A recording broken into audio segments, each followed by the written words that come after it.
Hey there, Tiffany here with Years of Years, and it's This Day in Disney for June 3rd. Already plucking away at June. And today, on this day, we're going back to the 80s again, 1984. And on this day, the Bistro de Paris restaurant in France Pavilion at Epcot's World Showcase opens. So this was really interesting to me because I hadn't really totally realized that there hadn't been a restaurant above Le Chefs de France before 1984. So when Chefs de France was doing so well and was so popular and lots of people were coming and enjoying it, Epcot executives decided more eating spaces in France were required, and so the space above Le Chefs de France was not being utilized, and so they went ahead and opened up a restaurant up there with more gourmet French cuisine, so a little more upscale, more pricier with gourmet choices. So it actually closed July 31st in 2012 to reopen as Monsieur Paul. Now, our family have not been to this restaurant. We've been to Le Chefs de France many times because we love it, but this restaurant I really want to go to, and I mentioned Brad first of all because I think that would be the perfect little date night or maybe anniversary celebration to go and head over there and enjoy a meal there together. But have you guys been there and have you enjoyed it? Do you enjoy it? And is the food definitely more upscale than well, it's Monsieur Paul, not the Bistro de Paris, which isn't open obviously, but do you guys like it and have you enjoyed it for your own special occasions? I'd love to hear in the comments, so let me know.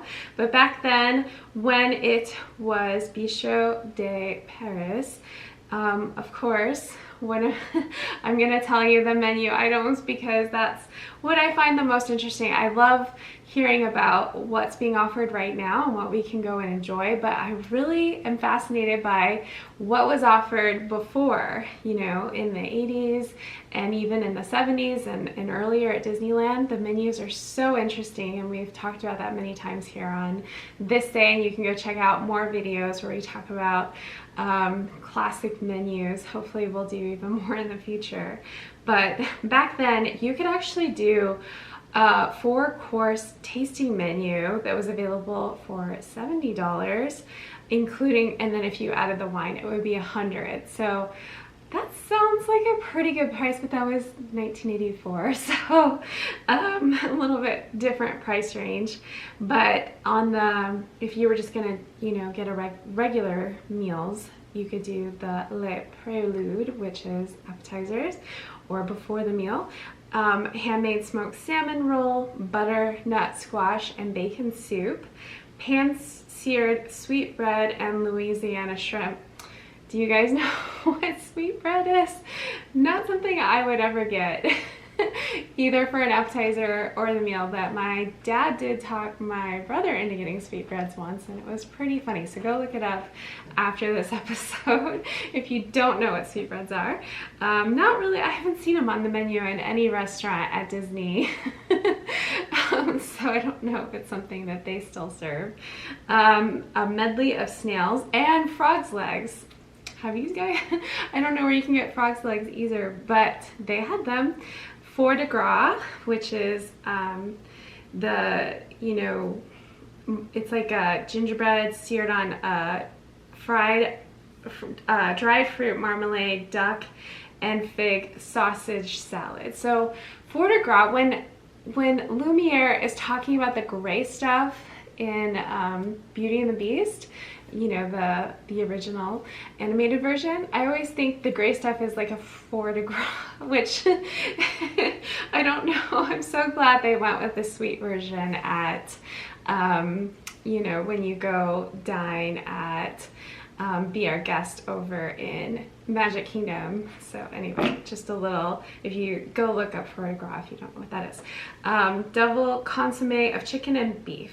So definitely some really very French gourmet food. And then So you could get les poissons, which is fish, so slowly cooked wild halibut, Maine lobster, that sounds like a good idea, seared scallops, and then I don't even want to say it wrong, but European Dover sole. So it's like a fresh egg pasta, pan-seared golden chanterelle, and fava beans, bay leaves, and a creamy sauce. So anyway, very, very French, wonderful dish. And then of course you gotta have like your steaks and your meats and duck. They had Muscovy duck duo, a roasted beef tenderloin, roasted rack of lamb, venison tenderloin, and a grilled milk-fed veal chops.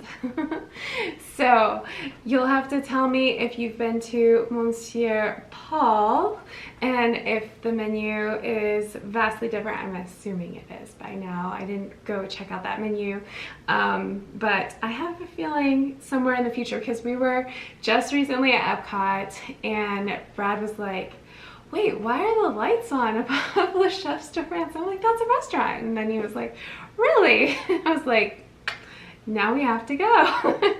He noticed it, but yes, to get there, so obviously I said it's above Le Chefs de France, so you want to go behind, and that's where the entrance is. It's more elegant entrance, and you go up some very beautiful stairs, and perfect little date night or a family celebration or any celebration I'm sure you'd enjoy. So very interesting. Tell me in the comments though if you experienced it before they changed it in 2012. So that's it for this day in Disney.